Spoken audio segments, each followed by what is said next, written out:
हर शख्स चाहता है कि उसका रिस्पेक्ट हो, उसकी इज्जत हो, लोग उसको इज्जत की निगाह से देखें। मगर इज्जत मिलेगी कैसे, वकार मिलेगा कैसे, समाज के लोग आपकी ताज़ीम करेंगे कैसे, जमाना आपकी इज्जत क्यों करेगा। तो कुरान कहता है याद रखना, अगर समाज में इज्जत चाहते हो तो इज्जत की सिर्फ एक राह है। कुरान वो राह क्या है? कुरान कहता है उतुल इल्म दर्जात, जो पढ़ेगा अल्लाह उसके रुतबे को बढ़ा देगा। जो तालीम याफ्ता, बाबू इतना जोर से सुभान अल्लाह बोल रहे हो कि तुमको सीवान लेकर के जाना पड़ेगा। आहिस्ता सुभान अल्लाह बोलो। तकरीर समझो, ज्यादा बोलोगे नहीं, सिर्फ मुस्कुरा करके सुनो। जब मुझे लगेगा कि नींद बाबू है बच्चा, तो लोग बहुत पीछे बैठे हो, आ जाओ और आगे आ जाओ। हाँ, तुम्ही लोगों से बोल रहे हैं, ये जो 4-5 बैठे हो, आ जाओ और आगे आ जाओ, करीब आ जाओ, है ना। माशाअल्लाह, माँ बहनों से भी गुजारिश है कि आप लोग भी खड़े होकर जलसों के माहौल को मत बिगाड़िए, जहाँ पर है इत्मीनान से बैठिए। असल में ये जो इलाका है, मैं कभी कभी सोचता हूँ क्योंकि यहाँ पर हंसने और हंसाने वाले खतीबों की तादाद ज्यादा है और आपका दिमाग उसी हिसाब से सेटअप है, तो हम लोगों का इधर तकरीर करना जरा सा मुश्किल होता है। लेकिन मुझे लगता है कि अगर आप जुड़ गए एक बार तो आपको बात समझ में आएगी। समाज में इज्जत पाने के लिए इल्म चाहिए, समाज में वकार पाने के लिए इल्म चाहिए। समाज में अगर आपके पास आप चाहते हैं कि जमाना आपकी तारीफ करे, इज्जत करे, तो आपको पढ़ा लिखा बनना पड़ेगा। कुरान कहता है हल यस्तवील लज़ीना यालमून वल लज़ीना ला यालमून, तुम क्या समझते हो पढ़े लिखे और जाहिल दोनों बराबर हैं? ऐसा नहीं हो सकता, बल्कि अल्लाह ने इल्म वालों के रुतबे को बढ़ा दिया है। यही वजह है समाज में हर इंसान अपने इल्म के मुताबिक इज्जत पाता है। डॉक्टर अपने इल्म के मुताबिक, मास्टर अपने इल्म के मुताबिक, इंजीनियर अपने इल्म के मुताबिक, IPS अफसरान अपने इल्म के मुताबिक, दारोगा अपने इल्म के मुताबिक, और साहब DM अपने इल्म के मुताबिक। जितने लोग हैं आलिम, मौलाना, मुफ्ती, प्रोफेसर, साइंटिस्ट, सब अपने इल्म के मुताबिक इज्जत पाते हैं। ऐसा नहीं होता कि जहाँ MA पास की जरूरत हो वहाँ मैट्रिक पास को खड़ा कर दिया जाए, जहाँ डॉक्टर की जरूरत हो वहाँ इंजीनियर को खड़ा कर दिया जाए, जहाँ DM की जरूरत हो वहाँ दारोगा खड़ा हो जाए, जहाँ दारोगा की जरूरत हो वहाँ कोई पुलिसकर्मी खड़ा हो जाए। नहीं, हर इंसान को उसकी क्वालिटी और इल्म के एतबार से इज्जत मिलती है। एक बात याद रखिएगा, आज हमारे समाज में ये जो नौजवान लड़के और लड़कियां या मर्द औरत ये समझते हैं कि इंसान दौलत से अमीर होता है। सबके ज़हन में यही बात है ना कि इंसान दौलत से अमीर होता है, यानी करोड़पति बनना है तो माल जमा करो, यानी जितनी ज्यादा दौलत उतना बड़ा अमीर। ये एक धोखा है, ये एक दगा है। अगर जिसके ज़हन में ये बात है कि इंसान दौलत से अमीर होता है, तो ये झूठ है। इंसान दौलत से अमीर नहीं होता, इंसान इल्म और हुनर से अमीर होता है, इंसान तालीम की वजह से अमीर होता है। अब आप कहेंगे मौलाना डॉक्टर साहब तो पैसा से अमीर हो गए, खान सर तो पैसा से अमीर हो गए। मैं कहूँगा ये बेवकूफी की बात है। ये डॉक्टर पढ़कर डॉक्टर पहले बने हैं, फिर उस इल्म के जरिए दौलत बाद में आई है। साहब खान साहब पढ़ लिख कर IPS अफसर पहले बने हैं, दौलत बाद में आई है। इंजीनियर साहब पढ़ लिख कर इंजीनियर पहले बने हैं, दौलत बाद में आई है। IPS अफसरान पढ़ लिख कर IPS अफसर पहले बने हैं, दौलत बाद में आई है। मौलाना शहादत पढ़ लिख कर आलिम पहले बने हैं, दौलत बाद में आई है। आपको ये मानना पड़ेगा दौलत खत्म हो जाती है, मगर ये इल्म है जो हर बार दौलत को लेकर के आती है। इंसान एक बार उस इल्म के जरिए कामयाबी की कुर्सी तक पहुंचता है, हर महीने उस इल्म की वजह से दौलत आती रहती है। अब आप ईमानदारी से बताओ, साइंटिस्ट दौलत की वजह से अमीर बने हैं या इल्म की वजह से? हाथ उठाकर बोलिए पूरा मजमा किसकी वजह से? अरे आप ही से बोल रहा हूँ, सुभान अल्लाह बोलने के लिए नहीं, आपके फायदे के लिए। किसकी वजह से इंसान अमीर बनता है?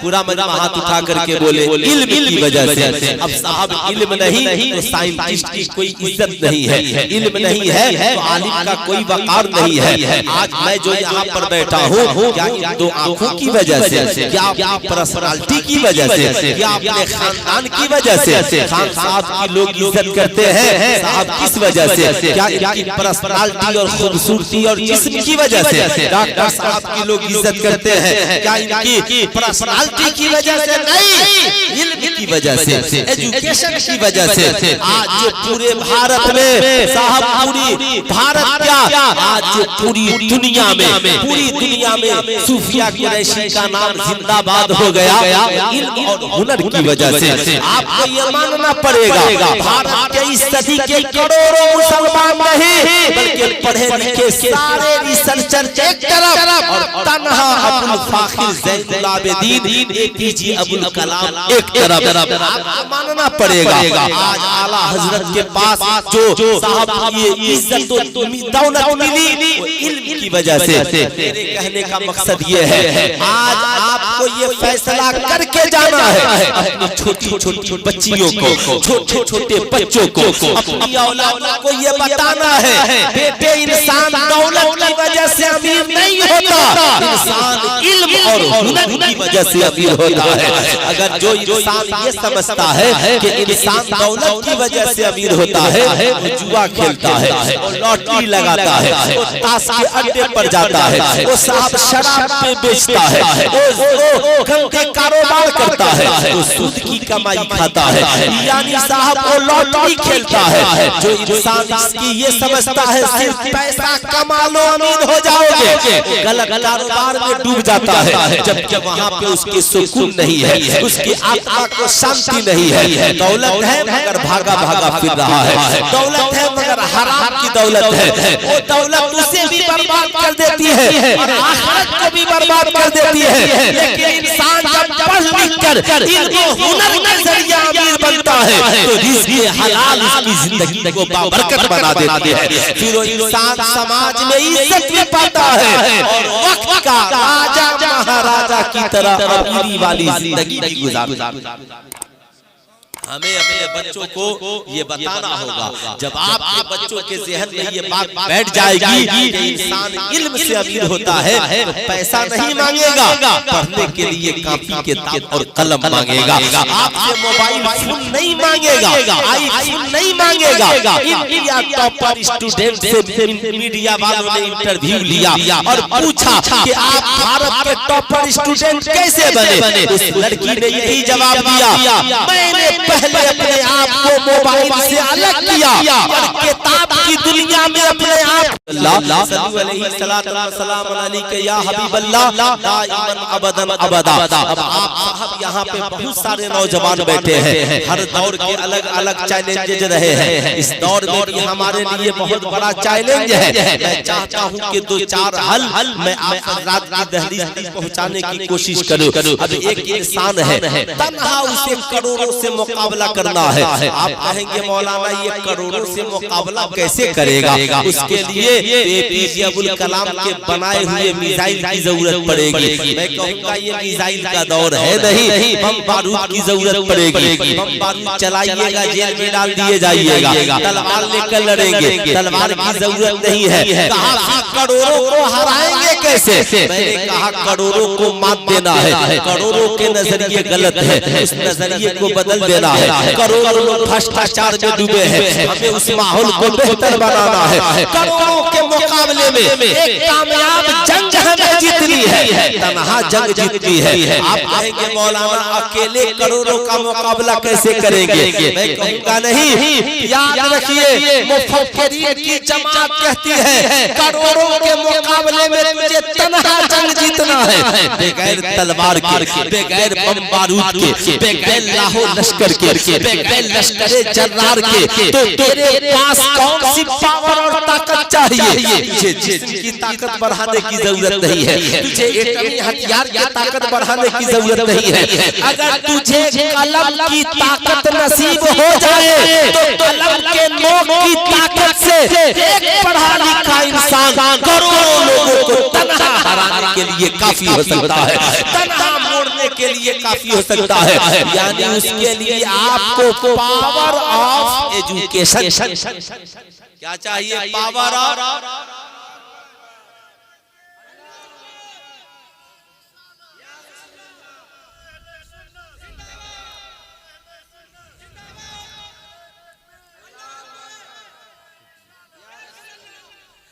पावर ऑफ एजुकेशन चाहिए। यानी आप चाहते हैं, जमाना हमें क्या कहता है, बड़ी पुरानी बात आप सोचते होंगे, खान सर जो है हम लोग बचपन से इनके घर जाते आते हैं, इनका घर घराना शुरू से मदरसे से ताल्लुक रखा। अब तो हाफिज जलालुद्दीन साहब किबला अलैहिर्रहमा इंतकाल कर गए और इनका घराना, जाहिर सी बात है इनके एक भाई हाफिज कुरान भी है, हमसे सीनियर है, हमारे वो साथी है, इसलिए इनका घराना शुरू से दीनदार रहा। अच्छा एक बात बताइए, आज पूरे मुल्क में हमें क्या कहा जाता है? पसमानदा कहा जाता है, हमें साहब अकलियत में कहा जाता है। यही कह के हमें बताया भी जाता है आप अकलियत में हैं, इसलिए अक्सरियत का ख्याल रखिए।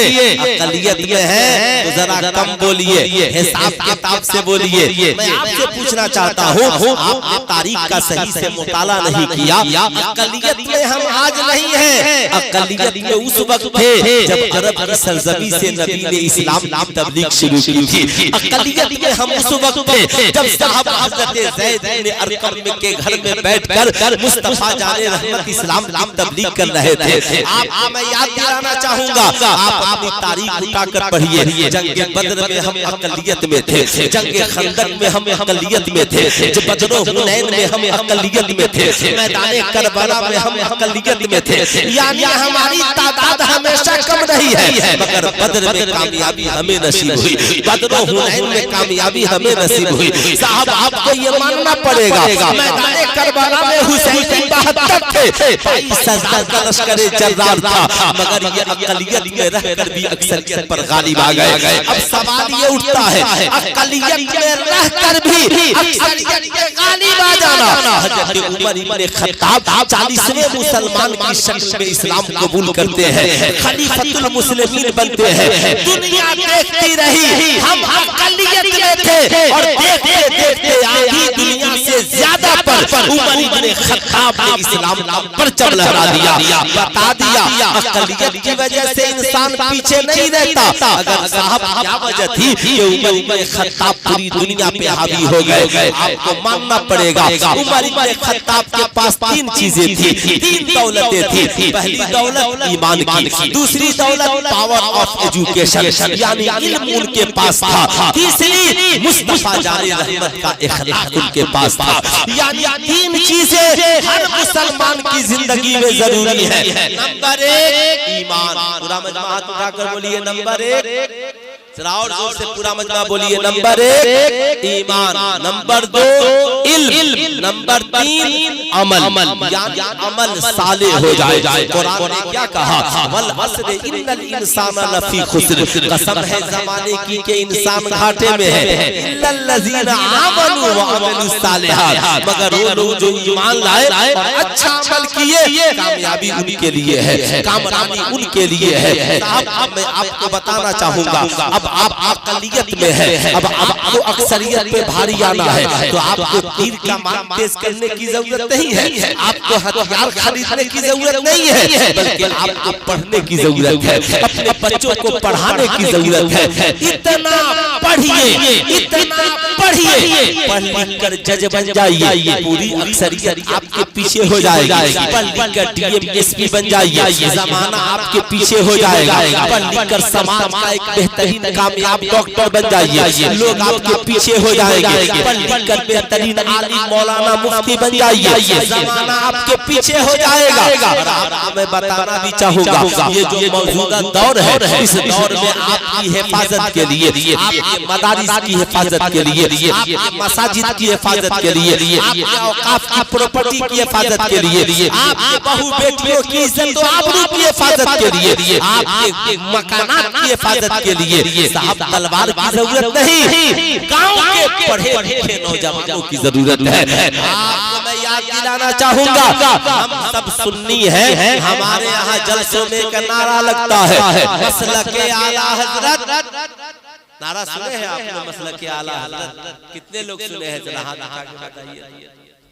बस यही तो 4-10 लोग मसलके आला हजरत का नारा सुने हैं। अच्छा ठीक है, अभी शायद लोग जब इधर के मिलेंगे तो मैं पूछूंगा, है ना, अजमत रजा वगैरह से कि ये बताइए भाई आप लोग जहाँ जाते हैं मसलके आला हजरत जिंदाबाद, आला हजरत का मसलक क्या है? मसलक कहते हैं तरीके को, और आला हजरत मतलब आला हजरत इमाम अहमद रजा खान उनके तरीके को मसलके आला हजरत कहा जाता है। डॉक्टर साहब आला हजरत ने मुसलमानों के जिंदगी गुजारने के लिए 10 उसूल बताए थे, उसमें एक उसूल आला हजरत ने ये बताया था।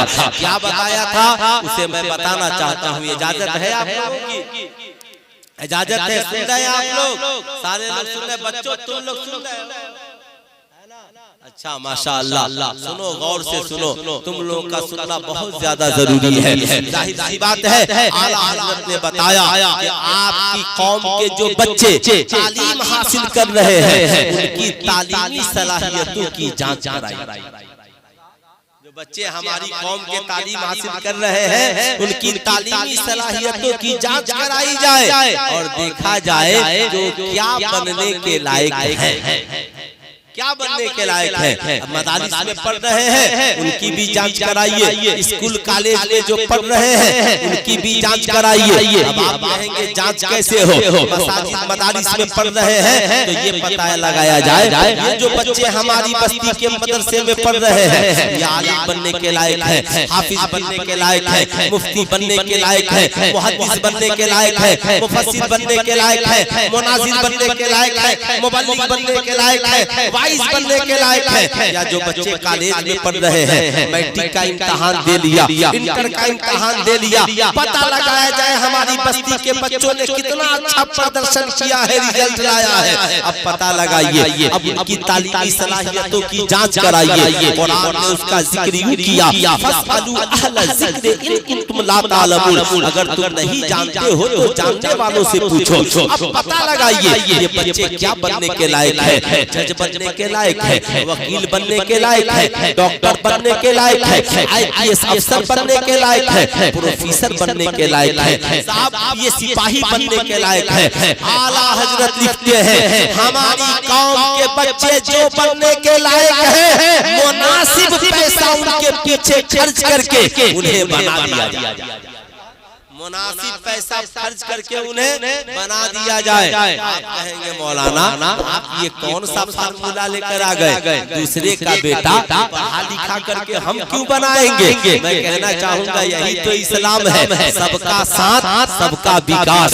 यानी आप अमी इस्लाम ने इसके लिए आपको अकेले नहीं छोड़ा, आके सुनो, हमने निज़ाम ज़कात को मजबूत किया है। तुम निज़ाम ज़कात के जरिया गरीब बच्चों को पढ़ा लिखा कर कमजोर लोगों को पढ़ा लिखा कर कामयाब बना दो। जिनके पास पैसा है वो अपने पैसे से पढ़कर कामयाब हो जाए, और जिनके पास पैसा नहीं है वो अमीरों की मदद से ज़कात की रकम से पढ़ लिख कर कामयाबी की दहलीज पहुंच जाए। अब इस्लाम ने निजाम का सिस्टम कायम किया। अच्छा ईमानदारी से बताइए कितना सिस्टम कायम किया? तो सबको मालूम है साहब, 100% में 2.5%, यानी 100 रुपए में 2.5 रुपए आपको ज़कात के रकम की अदायगी करनी है। अब आपको उसकी छोटी सी मिसाल मैं बता दूं, अगर आपकी बस्ती में 200 घर की आबादी है, 200 घर में अगर 400 औरतें रहती हैं, कौन ऐसा ऐसी औरत होगी जिसके पास 1.5-2 लाख का जेवर नहीं होगा?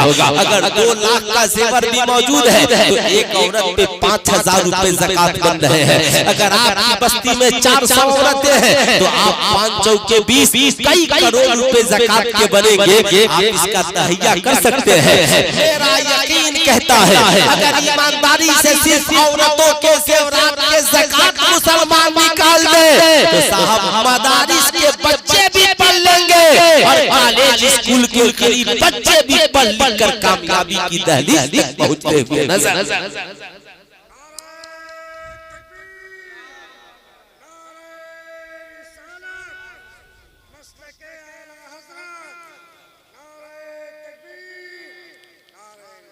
मगर हमारी कौम को फातिहा याद है, हमारी कौम को उर्स याद है, हमारी कौम को जुलूस याद है, हमारी कौम को नारे याद है, मगर हमारी कौम को आला हजरत ने जिंदगी गुजारने का क्या तरीका बताया ये याद नहीं है। ये जितनी माँ बहनें बैठी हैं, खड़ी उठी बैठी मेला में घूम रही है, तमाशा बनाकर इन्होंने जो रखा है ये इस्लाम का चेहरा नहीं है।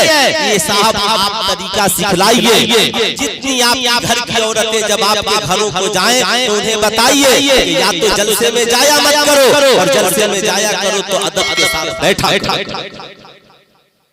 तमाशा बनाकर सुन्नियत का आप लोगों ने रख ये कौन सा तरीका है? उधर 10 औरतें खड़ी हैं, उधर 20 औरतें खड़ी हैं, कोई सड़क पर खड़ी है, टहल रही है। आखिर जाहिर सी बात है ये औरतें तो इसी इलाके की होंगी, जाहिर सी बात है उनका कोई न कोई सरपरस्त आया होगा। उसे कहना चाहिए अदब से बैठो, सलीका सीखो। सिर्फ मुहर्रम में सैयदा खातून जन्नत के नाम का फातिहा करा लेने से तुम्हारी जिंदगी का बेड़ा पार लगने वाला नहीं है। फातिहा हाथ में कराओ और सैयदा खातून जन्नत की सीरत के चिराग को जिंदगी में पहले जलाओ। मुस्तफा जाने रहमत सल्लल्लाहु अलैहि वसल्लम ने सहाबा से क्या इरशाद फरमाया? कहा जहन्नम में मैंने सबसे ज्यादा औरतों को देखा। सहाबा गुजार हुए या रसूल अल्लाह इसकी वजह? आका इरशाद फरमाते हैं इसकी 2 वजह है। पहली वजह यह है औरतें जेवरात पहनती हैं मगर ज़कात नहीं निकालती। जेवरात पहनती है मगर ज़कात नहीं निकालती। और दूसरी वजह कि औरतें लिबास पहन कर भी नंगे नजर आती। अब आप को यकीन नहीं तो आप औरतों के दुपट्टे का सर्वे कर, मज़ारों पे मोटी मोटी चादरें चल रही हैं, मखमली चादरें चल रही हैं, मज़ारों पर चादरें नहीं चढ़े तो कोई फर्क पड़ेगा? कोई फर्क नहीं पड़ेगा। अल्लाह वाले हमारी चादरों के मोहताज नहीं है। आला हज़रत ने लिखा मज़ार शरीफ पर एक चादर चढ़ाओ ताकि पता चले अल्लाह के वली की कब्र। बाकी चादरों को बेच दो और अल्लाह के वली के नाम पर पैसा गरीबों में तकसीम। समझ गए बात? अब ये जितनी हमारी घर की बहू बेटियां हैं इनसे पूछिए, तुम्हारे पास सैकड़ों दुपट्टे हो सकते हैं मगर वो दुपट्टा जिसे ओढ़ने के बाद बाल की स्याही नजर आए, वो दुपट्टा जिसे ओढ़ने के बाद बाल नजर आए, तुम्हारा जिस्म झलके, नेट का दुपट्टा, जॉर्जेट का दुपट्टा, ये तेरे करोड़ों दुपट्टे जहन्नम में ले जाने के लिए काफी है। और ये करोड़ों दुपट्टे मिलकर भी सैयदा खातून जन्नत के एक दुपट्टे का मुकाबला नहीं कर सकते। वो दुपट्टा जिसमें 72 पेबड़ लगे हैं मगर कभी जुल्फों की स्याही नजर नहीं आती। इसलिए मेरी आपसे गुजारिश है, ऐ मेरी कौम की माओ बहनों, जहन्नम की आग बड़ी सख्त है। कभी कभी जहन्नम के तज़किरे सुना करो। जलसों में हंसी मजाक बहुत हो गए और बहुत तुमने सुन लिए, तुझे पता नहीं है इन बारीक दुपट्टों की वजह से तुम जहन्नम में बाल पकड़ के लटका दी जाओगी। तुझे पता नहीं है आज तुम अपने शौहरों की नाकदरी करती हो। आज तेरा शौहर ईद के मौके से 10-20 हजार का तुझे लिबास खरीद देता है, तुम खुश हो जाती हो। तेरे ऊपर जरूरी है अपने शौहरों से कहना, ऐ मेरे शौहरे नामदार, मैं कमाती नहीं मगर मेरे पास तो 4 लाख के जेवरात मौजूद हैं, तुम मेरे लिए 500 का कपड़ा खरीद दो।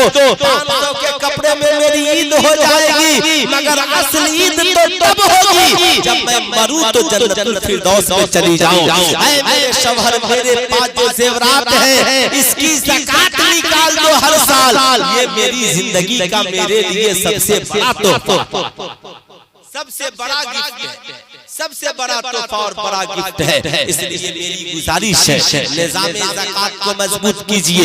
ईपीएफ का ज़कात, एलआईसी का ज़कात, हमने निज़ाम ज़कात को मजबूत करके कौम के गरीब बच्चों की तालीम पर पैसा खर्च कीजिए। आप कहेंगे मौलाना साहब किसी का बेटा नहीं पढ़ेगा तो हमारा क्या हो जाएगा? मैं कहूँगा आपको नहीं पता, आज हमारे समाज के हजारों बच्चे ऐसे हैं जिन्होंने मैट्रिक में बहुत अच्छा नंबर लाया, इंटर में बहुत अच्छा नंबर लाया, मदरसे में पढ़ने में काफी तेज थे, पढ़ते वो बच्चे अगर पढ़ते तो डॉक्टर बन सकते थे, आईएएस अफसर बन सकते थे, जज बन सकते थे। मदरसे में पढ़ने वाले वो बिलियनियर के पढ़ते बेहतरीन आलिम, मुनाजिर और मुफ्ती बन सकते थे, मगर गरीबी की वजह से उन बच्चों ने तालीम छोड़ दी। वो बच्चे पासपोर्ट बनाकर इलेक्ट्रीशियन, प्लम्बर का काम सीखकर विदेश चले गए। सुल्तान रज़ा कहना चाहेगा, साहब आप कहेंगे मौलाना वो चला गया, नुकसान तो सिर्फ उसका हुआ।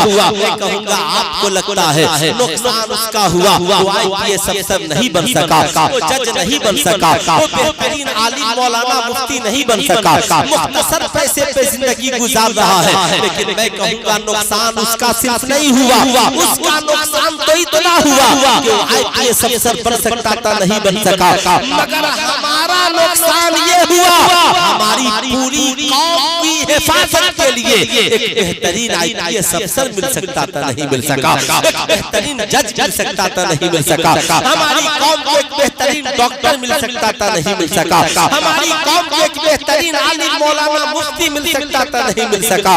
मेरी कौम के लोगों, सोने की जरूरत नहीं, बेदार होने की जरूरत है, अहद करने की जरूरत है। हम सबकी बात तो नहीं करते, मगर कम से कम आपकी बस्ती में मौलाना शहादत हुसैन साहब ने इस एजुकेशन पॉइंट का मदरसे की शक्ल में, गरीब नवाज की शक्ल में जो बयान किया है, इसे हासिले कलाम बनाइए, हासिले जिंदगी बनाइए, इसे मॉडर्न एजुकेशन से जोड़ दीजिए, मदरसे में सारी तालीमात को फरोग दीजिए। कम से कम हमारी गांव की एक मीटिंग होनी चाहिए, पता लगाइए इम्तिहान हमारे गांव के कितने बच्चे बच्चियों ने इम्तिहान दिए, उनके रिजल्ट की पोजीशन क्या रही। क्या इस्लाम की हकीकत ये नहीं है? इस्लाम दुनिया का वाहिद मज़हब है जिसमें नमाज बाद में फर्ज है, रोजा बाद में फर्ज है, हज बाद में फर्ज है, ज़कात बाद में फर्ज है। मगर बात जब तालीम की आई तो इस्लाम ने कहा तलबुल इल्म फरीज़तुन अला कुल्लि मुस्लिमिन व मुस्लिमा, इल्म हासिल करना, शिक्षा ग्रहण करना,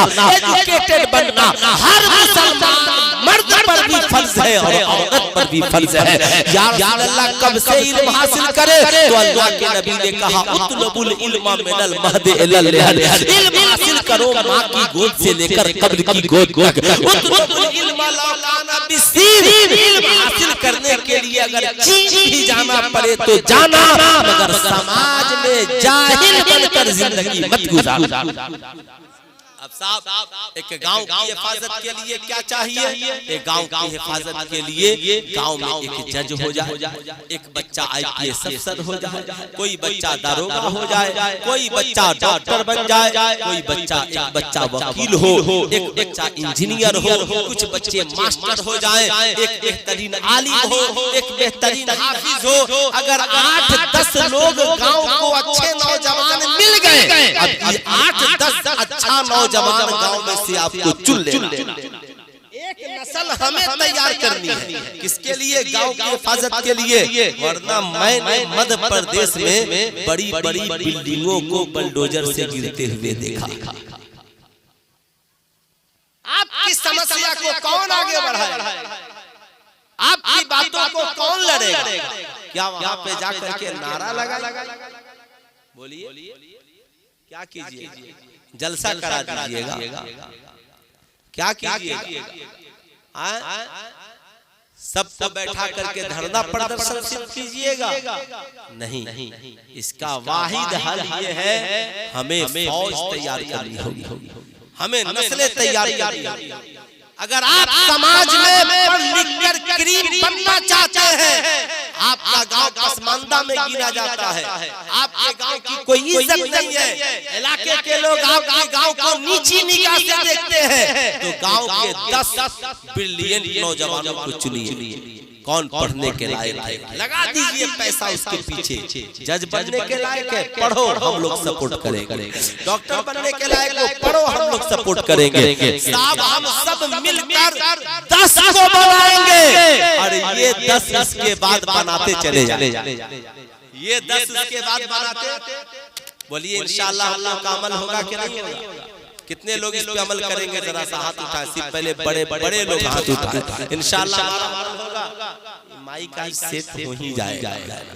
चलिए कोई बात नहीं है, मैं ये अर्ज कर रहा था। अब मेरी बात गौर से सुनिएगा। आप कहेंगे मौलाना साहब आप हम लोगों को बुद्धू समझते हैं, हम पैसा लगाकर दूसरे के बेटा को पढ़ाएंगे। मैं कहूँगा चलिए दूसरे की औलाद को मत पढ़ाइए, कम से कम आप अपनी औलाद को तो पढ़ाइए। आपका भी हाल तो वही है, बेटा मैट्रिक पास किया, बाप कहता है सुनो अब पढ़ाने की ताकत नहीं है, काम सीख करके कहीं चले जाओ। अब बेचारा वो लड़का पढ़ने में बहुत तेज था, पढ़ता लिखता तो डॉक्टर नहीं बन सकता था, तो कम से कम ब्लड जांच करने वाला तो बन जाता। साहब डीएम नहीं बन सकता था, तो कम से कम कहीं साहब पुलिस में तो भर्ती हो जाता दौड़ कर। बड़ा ब्रिलियंट था, मगर इस कदर से घर में टॉर्चर किया गया, पासपोर्ट बनवा कर बेचारा विदेश चला गया। अब वो बेटा 2 साल बाद जब जमा करके लौटता है, तो बूढ़ा बाप जो कभी पैसा नहीं दिया बेटे के तालीम के लिए कभी कर्जा नहीं लिया, अब चाय की होटल में मोच पे ताव देकर ऐठ कर सबसे कहता है सुनो बेटे की शादी कर रहे हैं, 5 लाख रुपया मैंने कर्जा किया है। काहे के लिए किया है? पूरे गांव को वीआईपी वलीमा खिलाना है, ऑर्केस्ट्रा भी नचाना है, पूरे रिश्तेदारों को बुलाकर कपड़ा भी देना है। जाहिर सी बात है 100 स्कॉर्पियो बांधना है, धूमधाम से बेटा की शादी करनी है, और शादी के बाद बताना है दूल्हे मियां को बेटा 5 लाख कर्ज कर दिए हैं, जल्दी जाओ जाकर भेजो ताकि भर दिया। समझ गया? रंडी नचाने के लिए, महंगा वीआईपी वलीमा खिलाने के लिए, रिश्तेदारों को कपड़ा देने के लिए, घोड़े पे बैठने के लिए, पटाखा फोड़ने के लिए, शर्म नहीं आती? ईमानदारी से बताओ, इसमें तो कुछ काम वो है जो गुनाह है, बाकी काम वीआईपी वलीमा नहीं हो तो क्या निकाह नहीं होगा? पूरे गांव के लोग बारात नहीं जाएं तो क्या निकाह नहीं होगा? सारे रिश्तेदार नहीं आए तो क्या निकाह पे कोई फर्क पड़ेगा? मौलाना साहब कहेंगे अरे मियां मस्जिद में भी निकाह पढ़ा दोगे तो निकाह हो जाएगा, उसकी जिंदगी पे कोई फर्क नहीं आएगा, मगर अपने बेटे को नहीं पढ़ाओगे जवानी में भी पछताएगा, बुढ़ापे में भी पछताएगा, बार बार कहेगा काश मेरा बाप कुछ और पढ़ा दिया होता तो हमारी जिंदगी में इनकलाब आ जाता। मेरी कौम के लोगों मेरी बात का बुरा न मानना, मगर आज के इस जलसे से पैगाम लेकर के जाओ, आज के बाद हमें कर्ज लेना है तो औलादों की शादियों के लिए नहीं बल्कि अपनी औलादों की तालीम के लिए कर्ज लेने है। हमें अपने बच्चों की शिक्षा के लिए कर्ज लेने की जरूरत है। हम कर्ज लेकर क्या बल्कि 2 कट्ठा जमीन भी बेचने की जरूरत पड़े बेच दीजिए, मगर अपनी औलादों को जरूर पढ़ाइए। जिस औलाद को जमीन बेचकर पढ़ाइएगा, जब वो पढ़ लिख कर कामयाबी की कुर्सी तक पहुंचेगा ना तो कई बीघे जमीन का मालिक आपको बना देगा, उसकी जवानी हसीन हो जाएगी और आपका बुढ़ापा अच्छा हो जाएगा। जाहिर सी बात, मगर समाज में परिवर्तन आएगा, समाज में बदलाव आएगा। हम कभी बैठकर सर जोड़ कर इसके बारे में सोचेंगे कैसे? कुरान ने कहा तावनु अलल बिर्रि वत तक़वा ला तावनु अलल इस्मि वल उद्वान, भलाई और नेकी के काम में लोगों की मदद करो और गलत काम में, गंदे काम में लोगों से दूर रहो। अब आप ईमानदारी से बताएं दुनिया के सबसे कामयाब इंसान का नाम क्या है? तो आप कहेंगे मौलाना दुनिया के सबसे कामयाब इंसान का नाम मुहम्मदुर रसूलुल्लाह सल्लल्लाहु अलैहि वसल्लम। दुनिया के सबसे कामयाब इंसान हमारे नबी। अल्लाह ने नबी का साथी किसे बनाया? तो कुरान उसका जिक्र यूं करता है, कद जाअकुम मिनल्लाहि नूरुम व किताबुम मुबीन। तहकीक के आ गया तुम्हारी जानिब अल्लाह की तरफ से नूर और एक रोशन किताब। नूर से मुराद मुस्तफा जाने रहमत है और किताब से मुराद कुरान अजीब है। यानी अल्लाह ने दुनिया के सबसे कामयाब इंसान का साथी किताब को बनाया है। अब आपको ये मानना पड़ेगा, अल्लाह ने ये इशारा फरमा दिया कि हर कामयाब इंसान का साथी किताब है। आप तारीख उठाकर पढ़िए, नबी का साथी किताब है, सहाबा का साथी किताब है, औलिया का साथी किताब है, आलिमों का साथी किताब है, मुफ्तियाने किराम का साथी किताब है, पढ़े लिखे जितने लोग हैं साइंटिस्टों का साथी किताब है, डॉक्टरों का साथी किताब है, आईएएस अफसरान का साथी किताब है। यानी दुनिया में जितने लोग कामयाब हुए और कामयाबी का परचम लहराया, सबके साथी का नाम क्या है? किताब। जरा हाथ उठाकर जोर से बोल दीजिए, क्या नाम है? इतना जोर से बोलिए कि जो लोग सो रहे हैं उनकी आंख खुल जाए। जरा सा हाथ उठाकर बोलिए, क्या नाम है? किताब। जाहिर सी बात है ना, उसका नाम किताब है। अब आप जरा सा सीने पे हाथ रखकर सोचिए, सब पढ़े लिखे अच्छे लोगों का साथी किताब, मगर हम लोगों ने अपनी जिंदगी का साथी किसे बना लिया? मोबाइल फोन को। अब वो छोटे छोटे बच्चे जिन्हें किताब पढ़ने की जरूरत थी, डॉक्टर साहब को मोबाइल चला रहे हैं। वो नौजवान जिन्हें मैट्रिक के इम्तिहान की तैयारी के लिए 10 घंटा बैठकर किताब पढ़ने की जरूरत थी, वो आईपीएल में सट्टा खेल रहा है। वो नौजवान जिन्हें बैठकर इंटर और बीए की किताबें पढ़नी थी, वो बैठकर मोबाइल पे टिकटॉक चला रहा है, डांस देख रहा है, दोस्तों से गप्पा में लगा रखा है, बैठकर जोमोटो गेम खेल रहा है, बैठकर के आईपीएल में सट्टा लगा रहा है। अब तकरीर कीजिएगा तो बेचारा हंसता है। फिर हमारी कौम ये सोचे कि हाथ में मोबाइल हो और बेटा दारोगा बन जाए, हाथ में मोबाइल हो बेटा आईपीएस अफसर बन जाए, हाथ में मोबाइल हो बेटा कर्नल बन जाए, हाथ में मोबाइल हो बेटा आलिम दीन बन जाए। ये नहीं हो सकता। आपको अपने माहौल को में परिवर्तन लाना होगा, आप अपनी जिंदगी में बदलाव करना होगा। मैं ये नहीं कहता कि मोबाइल चलाना नाजायज है, मगर मोबाइल में जो जरूरत की चीजें हैं उन्हें चलाइए और जो गंदी चीजें हैं उन्हें खत्म कर दीजिए। आप ईमानदारी से बताइए, हर 2 हफ्ते के बाद मोबाइल कितना महंगा हो, क्या कहता है? अरे रिचार्ज तो बाद में कहता है मुझे अपडेट कीजिए, और मेरे अंदर जो कचरा भर गया है उसे, अरे बोलिए कहता है कि नहीं कहता? आपकी भाषा में तशरीह कर रहा हूँ। क्या कहता? कचरा को साफ कीजिए ताकि मैं क्लीन होकर चलने लगूं। ए नौजवान, जब से तू पैदा हुआ तब से गुनाहों के दलदल में फंसा है। क्या तूने भी कभी सोचा हमारी जिंदगी में जितने कचरे बैठ गए हैं हम उसको डिलीट कैसे करें? हम अपनी जिंदगी को अपडेट कैसे करें? हमें अपनी जिंदगी को अपडेट किए महीने हो गए, साल हो गए, कई सालों से हम मोबाइल की दुनिया है, तो मोबाइल को 2 हफ्ते पे अपडेट की जरूरत है, और आप 40 साल के हो गए, आपको अपडेट की जरूरत नहीं है। नौजवान तू 17 साल का हो गया, तुझे अपडेट की जरूरत नहीं है। जो नौजवान अपनी जिंदगी को अपडेट नहीं करते उनका दिमाग हैंग करने लगता है। ये बात